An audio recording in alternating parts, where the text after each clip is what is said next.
Congratulations on the 47th anniversary of the victory of the Islamic Revolution in Iran. We are currently in the sacred days of the 10-day dawn, and it is truly fitting to commemorate the revered Imam Khomeini and all the noble martyrs of the Islamic Revolution. These are the brave individuals who, through the ultimate sacrifice of their own precious blood, led this glorious revolution to its ultimate victory and firmly established the sovereign will of the Iranian people.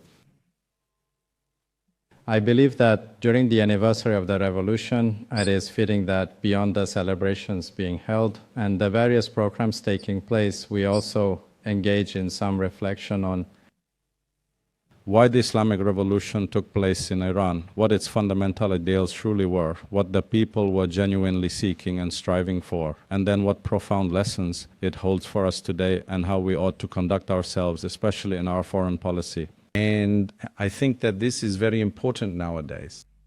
The main slogan of the people during the revolution and of all friends who were present at that time, whether they were teenagers and young like me, or older or younger, or those who have studied historical books, the main slogan was independence, freedom, Islamic Republic.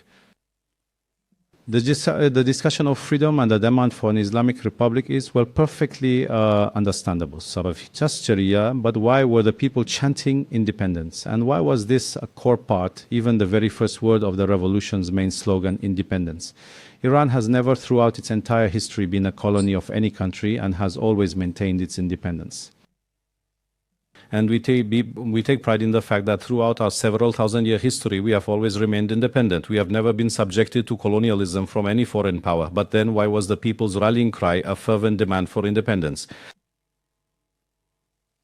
The reason for this is that the people had undergone a deeply painful and prolonged bitter experience over the course of 2 or 3 centuries leading up to the revolution.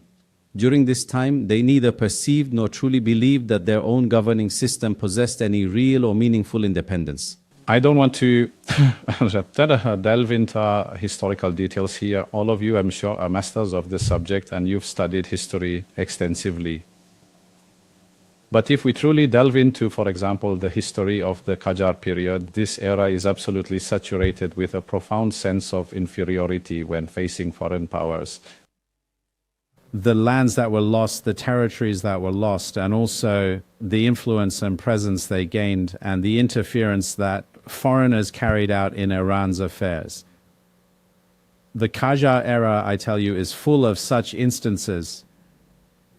There's a famous saying from Nasser al-Din Shah. You must have seen it in his notes. He says, if I want to travel to the northern regions of this land, England becomes quite displeased. And if I wish to journey to the southern parts of the country, Russia becomes very upset. Oh, for heaven's sake, may this entire monarchy be utterly cursed and abolished, that the king, the very king himself, cannot even travel freely to the north or south of his own kingdom. I'm talking about the foreign policy of the Qajar era and the very same feeling that it conveyed to the people, the feeling of a true lack of independence, where even the king, the head of state, was unable to go anywhere freely within his own country. And there are many stories of this kind. I don't wish to delve into all of that. The whole discussion of how Reza Khan came to power, how the coup ultimately took place, and how Reza Khan finally left. The coup of August 19, 1953, and the extensive discussions surrounding Iran's pivotal role as a regional gendarme, primarily serving American interests in the broader Middle East. You are undoubtedly well versed in all these significant matters. I do not wish to delve into them further at this moment. Or the capitulation and that. The law that was enacted, that famous speech by Imam Khomeini in the year 1343. That is also very telling. Your statement. Subscribe to One India and never miss an update. Download the One India app now.